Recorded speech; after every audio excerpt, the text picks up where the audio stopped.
ప్రకృతిలో ఎన్నో రకాల పువ్వులుంటాయి. అయితే ఒకసారి రాము, శ్యాము అనే ఇద్దరు అన్నదమ్ములు ఉన్నారు. వాళ్ళకొక చెల్లాయి కూడా ఉంది. వాళ్ళు ఒకరోజు పూల తోటకి వెళ్ళారు. అక్కడ రకరకాల పూలను చూసి ఎంతో సంతోషించారు. ఆ పూలల్లో వాళ్ళు ఇద్దరు ర శ్యామ్, రామ్ వాళ్ళు ఇద్దరు నా పువ్వు గొప్ప అంటే నా పువ్వు గొప్ప. ఇక్కడ పచ్చని గులాబీ ఉంది.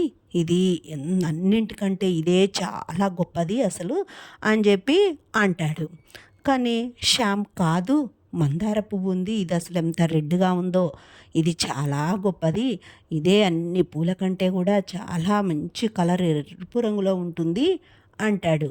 శ్రీదేవి కాదు కాదు, ఈ ఎర్రని గులాబీ చూడండి, ఇదే చాలా బాగుంది, ఇదే చాలా గొప్పది అని ముగ్గురు అలా పోట్లాడుకుంటూ ఉంటారు. నా పువ్వే గొప్పది, నా పువ్వే గొప్పది అని చెప్పి ముగ్గురు పోట్లాడుకుంటూ ఉంటారు.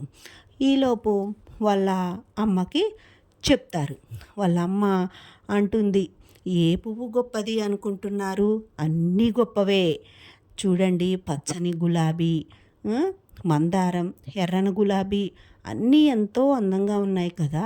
మీరు ముగ్గురు నా పిల్లలే, మీరు ముగ్గురు నాకు ఇష్టమే. మీ ముగ్గురులో ఒకరంటే నాకు ఇష్టం, ఒకరంటే నాకు ఇష్టం లేదంటే ఎలా ఉంటుంది చెప్పండి.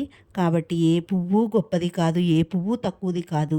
పిల్లలు, ప్రకృతిలో ఉన్న పువ్వులన్నీ గొప్పవే. ఒకటి తక్కువ కాదు, మరొకటి ఎక్కువ కాదు. Thank you for watching. Please like, share, subscribe.